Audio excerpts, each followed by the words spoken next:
Mais si vous avez moyen de glisser une giga banane à l'État et taper la fuite, sauvez-vous, sauvez-vous, sauvez-vous. Tous les jours, ils nous mettent des bananes, les sénateurs, ils prennent des sommes de fous, les machins, les politiques, ils prennent des sommes de fous, ils auront des retraites de fous, et nous, on est là, on tire la langue. Eh frère. Quand je veux m'endormir le soir, je compte les Traoré qui ont été condamnés par la justice. Salut tout le monde, j'espère que vous allez bien. Donc aujourd'hui, nouvelle vidéo zapping. On retourne sur X se regarder encore énormément de séquences. Comme d'habitude, on ne perd pas de temps. Petit like pour la force, petit commentaire pour le référencement. Et pour ceux qui sont sur téléphone et bien sûr qui sont gentils, merci de booster la vidéo. Allez, on enchaîne avec la première séquence insolite, si on peut dire, qui vient de Serfia. C'est marqué en image. Un adolescent a été hospitalisé après avoir violemment percuté un rocher en sautant d'une falaise à Sunset Cliff à San Diego. Le coccyx, il est finito. La colonne vertébrale, elle est finito. Regardez-moi ça, il a tapé sur le cul. Boum. Bref, on enchaîne avec le compte de French Rap US qui a tweeté. C'est bientôt la fin du démarchage téléphonique. À partir du 11 août, les entreprises ne pourront plus vous appeler sans obtenir au préalable votre consentement. On est sauvé. Qu'est-ce que ça nous dit? Petite astuce à connaître pour la prochaine fois qu'on vous appelle pour du démarchage téléphonique.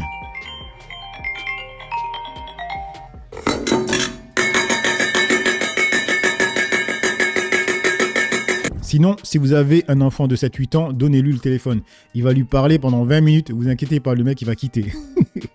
Du coup, ils nous appelleront pour nous demander notre consentement. Bref, on enchaîne avec YouTube Replay, c'est avec Ragnard le Breton et Thibaut InShape qui parlent du drapeau français. Et des fachos, ils reviennent sur l'image du drapeau en France. Parce qu'en France, on peut te mettre dans une case facho. Bien sûr. T'es genre. Drapeau français. Ouais, t'as vu ça, toi? J'ai vu ça, bien sûr. Drapeau français, vidéo armée, etc. Rapidement, les gens. Moi, j'ai jamais compris ça. C'est comme si tu disais un Algérien qui met son drapeau partout. Ouais, c'est genre un patriote de là-bas. Mais en fait, ce que les gens comprennent pas, c'est que tu peux être fier de ton pays sans être raciste. Oui. Tu vois ce que je veux dire? Et puis t'as plein de. Et sans partager les idées de telle ou telle partie, c'est juste que voilà. Mais toi, t'as pas justifié, tu mets ton drapeau. Ouais. C'est ton pays, t'es né ici, c'est ici que tu payes tes impôts, c'est ici que tes enfants vont grandir, que t'es éduqué. Donc, faut être fier de sa patrie. Ça devrait s'arrêter là, quoi. Les gens sont pas fiers de leur patrie. Ils sont dans un truc où... Ils ont honte un peu ou. Moi, je suis français, je suis breton. Ouais. J'ai ma mère qui est d'origine russe, mais je suis très fier d'être français. Tu vois. Ouais. Je dis tout le temps aux gens. Je leur dis, c'est pas parce que tu t'appelles Mohamed, Karim, Moustapha, que t'es noir que t'es pas français. Être français, c'est pas la couleur de peau, la religion, c'est l'état d'esprit. Bien sûr. C'est un état d'esprit d'être français. Tu vois, c'est bien sûr. convivialité, s'accepter, se comprendre. Partager des valeurs. Parce qu'en France, on peut Alors mettre les dans mecs, moi je vous l'avais dit il y a longtemps, on devrait tous mettre le drapeau français sur notre profil, tout simplement. Ça ferait vraiment chier les races larins. Moi d'ailleurs, je l'ai déjà fait sur Instagram. Du coup, on enchaîne avec le Parisien, c'est marqué exclusif, c'est complet, pas de chance. Nous avons suivi des militants de SOS Racisme en train de mener un testing le soir à Nice et dans plusieurs métropoles du sud, plages privées, discothèques. Le constat est sans appel. Donc ces établissements de tourisme qui refusent les Noirs et les Arabes. Bon, c'est la même chose tous les ans. Ça nous dit quoi? D'accord, mais pourquoi ces établissements les refusent-ils? Qu'est-ce qui pourrait bien expliquer que les établissements privés refusent les Africains? Les Africains. Minarchisme, identité, remigration. Avec le drapeau français. Vous voyez les mecs? Mettez tous le drapeau français, ça leur fera chier, ça les fera chier, tu vois, tout simplement. Du coup, on enchaîne avec Instant Actu, c'est avec, comment il s'appelle le grand frère? Pascal le grand frère, qui se fait étrangler par un petit et il s'énerve, il essaye de le balayer devant les flics, hein, devant les flics, regardez. Ouais, il s'amuse, c'est Pascal le petit frère qui est là maintenant.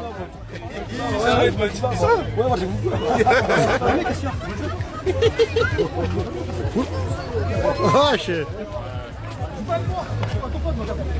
Allez, on y va. Allez, Pascal, ça va le faire. Arrête, Pascal. Un fou, toi. Arrête. Non, toi, il a mis une étrangle. Tu l'as mis étranglé, t'es un fou. Arrête, Pascal. Pascal.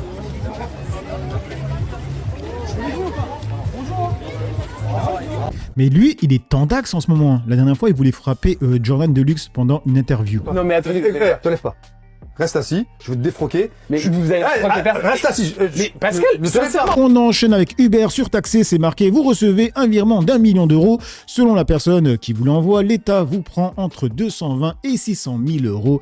En fait, l'État, c'est le membre de la famille qui vous coûte un bras. Vous n'avez rien demandé, mais vous n'avez pas le choix. Père, moins 220 000 euros. Frère, moins 430 000 euros. Oncle, moins 540 000 euros. Ami, moins 600 000 euros. Salaire, moins 650 000 euros. La propriété privée s'arrête là où commence le fisc.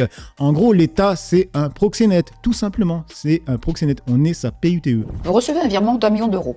Selon la personne qui vous l'envoie, l'État vous prend entre 220 000 et 650 000 euros. Et le plus absurde, c'est que dans un cas précis, vous ne payez rien du tout. Prenons l'exemple d'une donation de votre père. Après abattement et droits de succession, il vous reste environ 780 000 euros. Si ce million vient de votre frère, vous tombez à 570 000 euros. Et si c'est votre oncle qui se montre généreux, vous ne conservez plus que 460 000 euros. À ce stade, l'État devient quasiment l'héritier principal de votre oncle. Et si ce million provient d'un ami ou d'une personne sans lien de parenté, c'est encore pire. Avec 60% de droits, il ne vous reste que 400 000 euros. Mais le cas le plus frappant, c'est celui du travail. Si votre employeur consacre un budget d'1 million d'euros pour vous rémunérer, entre les charges patronales, les charges salariales et l'impôt sur le revenu, vous n'en conservez qu'environ 350 000 euros. Un tiers seulement d'1 million dépensé pour votre travail. Et on enchaîne avec le compte de BFM qui a tuté incendie en Gironde. C'est un feu inédit qu'on n'a jamais vu en France, explique la préfète Sophie Broca.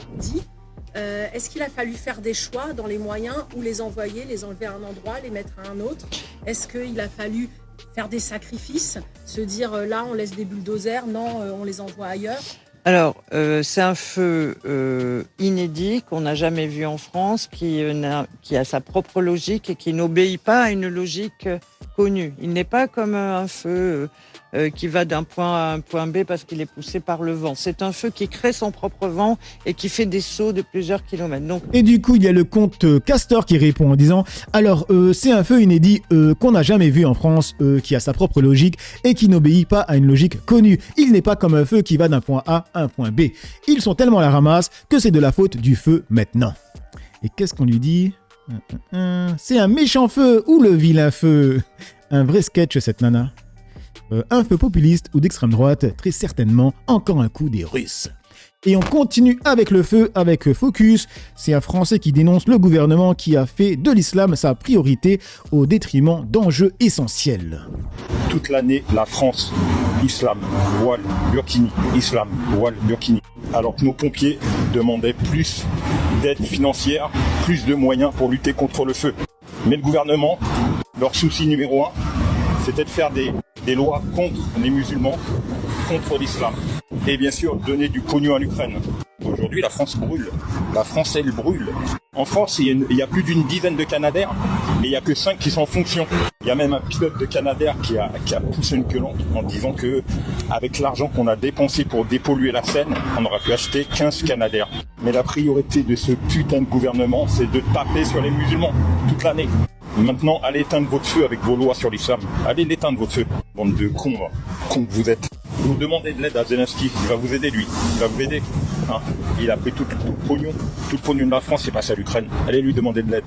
Voilà, c'est mon coup de gueule d'aujourd'hui. Et du coup, dans les commentaires, ça nous dit quoi ? Il y a Batman qui nous dit « Aucun musulman n'a demandé à être au centre du débat. Ce sont les politiciens et les médias qui en parlent pour exister et se créer une base électorale. Ça fait 10 ans qu'on nous saoule avec ça, alors qu'il y a des choses beaucoup plus importantes qu'une soi-disant guerre religieuse. » Carole qui nous dit « Le gouvernement, il divise et c'est le but. Divisez-vous au lieu de vous unir.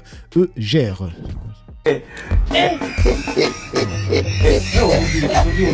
Bon, là, on va dire que c'est un peu antisémite. Hein. Du coup, on enchaîne avec Marcel. C'est marqué « Même face aux incendies, les bourgeois sont privilégiés. » Parce que c'est vrai que quand on se balade dans les rues de la ville, on a le sentiment, beaucoup d'habitants nous disent on s'est senti abandonné. Je pense que ce qu'ont vécu les habitants du Porge, quand nous on a fui avec ma compagne, le jeudi on a fui, c'était les portes de l'enfer, on y était. Eux ils ont vécu l'enfer le vendredi. Eux ils l'ont vécu, il n'y avait personne avec nous. Ils ont désobéi aux ordres et ils sont restés pour sauver le village, pour sauver quelques maisons, pour sauver tout le patrimoine d'une famille de pauvres gens qui ont travaillé toute leur vie pour avoir une maison, c'est tout ce qu'ils ont. C'est pas une maison secondaire sur une presqu'île, avec des stars. C'est pas le cas ici. C'est des gens qui travaillent, qui se lèvent le matin à 5h pour aller bosser, qui triment toute la journée, qui gagnent le SMIC. Mais non, eux. Mais de toute manière, ce n'est qu'une lutte des classes. C'est exactement ce qui s'est passé ici. C'est une lutte des classes. La décision qui a été prise ici, c'est exactement ça. Merci Laurent, on sent quand même l'amertume, la colère dans vos mots. Merci d'avoir pris le temps de témoigner à notre... Et du coup, dans les commentaires, il y a Lina qui nous dit « Vous saoulez avec votre polémique de merde. Ils n'ont pas abandonné les maisons pour aller sauver les villas des riches, mais pour sécuriser la seule route de la presqu'île et permettre l'évacuation terrestre de centaines de milliers de personnes. Faut arrêter d'être con. » Du coup, on enchaîne avec Focus, c'est avec l'attaque au couteau. Donc là, c'est une des personnes qui a maîtrisé l'assaillant. Donc c'est marqué Mohamed Ali Bouadjar a réussi à maîtriser l'assaillant qui a poignardé 3 femmes avant l'arrivée des policiers, témoigne. J'ai vu au niveau du tramway qu'il y a eu un mouvement de foule, des personnes qui couraient, qui criaient. Quand tout à coup, je me suis aperçu qu'il y avait un homme avec 2 couteaux de cuisine, de cette taille-là à peu près. D'un coup, j'ai pas hésité, j'ai sorti mon téléphone, j'ai commencé à filmer et j'ai commencé à crier parce qu'il y avait des gens qui étaient autour. Attention, monsieur, il est armé, attention! Quand tout à coup, je le vois, il met un coup de couteau à une dame par derrière, à ce moment-là. Ici, là. Dans le dos.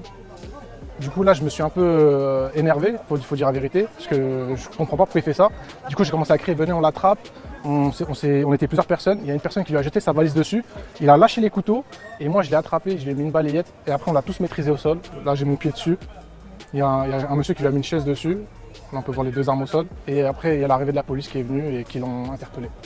Je pense qu'il avait un trouble psychiatrique parce qu'il disait c'est Allah qui m'a demandé de faire ça alors que c'est complètement un malade. Moi je suis musulman et jamais de la vie on réagit comme ça, on fait des choses comme ça. Et c'est juste un fou en fait.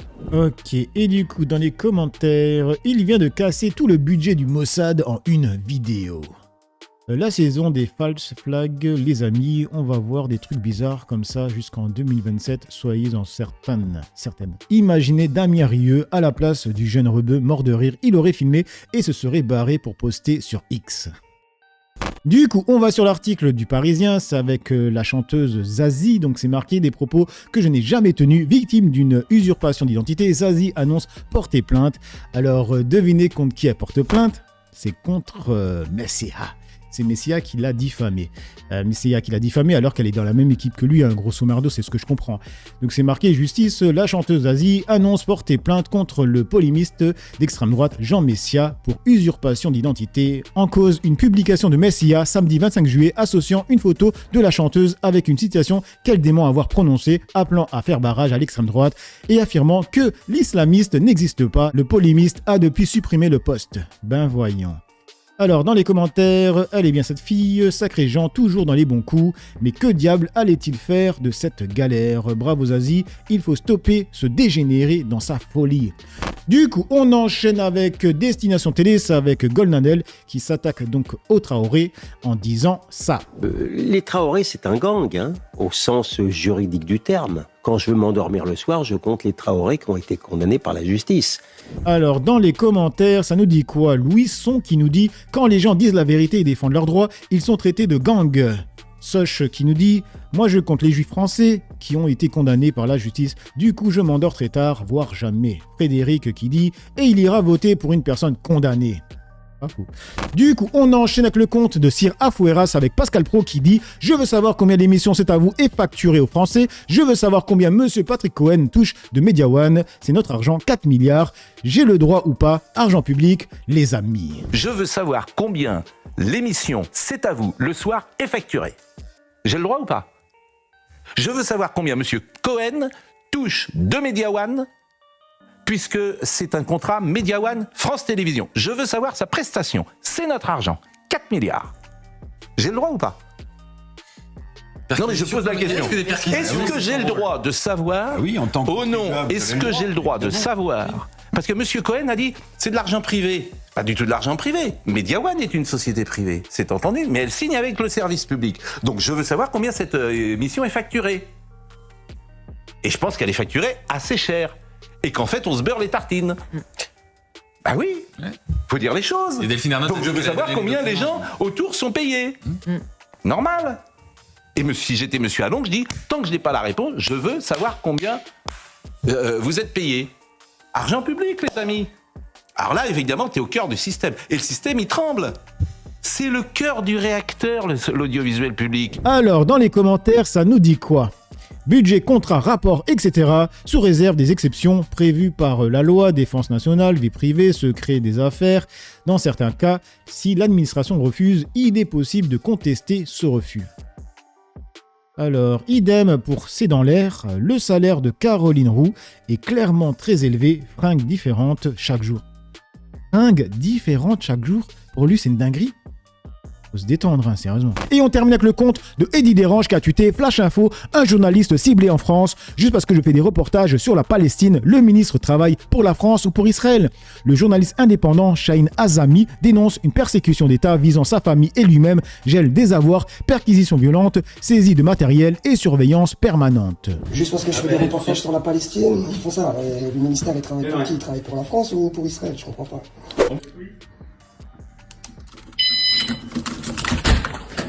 Bonjour monsieur. Bonjour. Votre nom s'il vous plaît? C'est Shahin Azami. Azami? Azami, c'est ça. Ok, bah c'est pour vous alors. On devait repasser hier soir, on a entre temps on n'a pas pu, on doit vous faire signer donc un exemplaire pour nous et un pour vous. C'est pourquoi?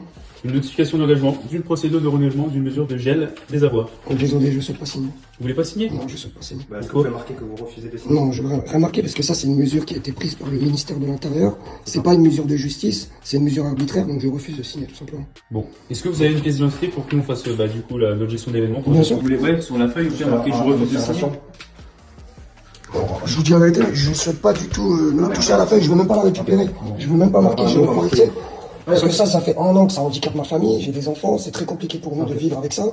Nous, ça va marquer le refus de signer, c'est vrai. ensuite ça sera transmis. Ouais, ce fichu, monsieur. Parce que c'est pas normal, venir donner à chaque fois des feuilles comme ça au domicile. Moi j'ai des enfants. Ouais, je sais. Après, si vous refusez même de marquer le refus. Vous savez, je suis journaliste indépendant. J'ai vu votre. Voilà. Vous comprenez un peu ce qu'ils sont en train de faire? Juste parce que je fais des reportages sur la Palestine, ils font ça. Et le ministère, il travaille pour qui? Il travaille pour la France ou pour Israël? Je comprends pas. En plus, c'est pour nous, on a visé notre hiérarchie. Merci beaucoup. Merci qu'on est passé. Bref, donc voilà les amis pour cette petite vidéo zapping réaction. Dites-moi ce que vous en pensez dans l'espace commentaire, dans la joie et la bonne humeur, sans insultes comme d'habitude. N'oubliez pas le petit like pour la force, petit commentaire pour le référencement. Moi j'ai assez parlé pour le peu que j'ai parlé à vous décrire. Ciao tout le monde.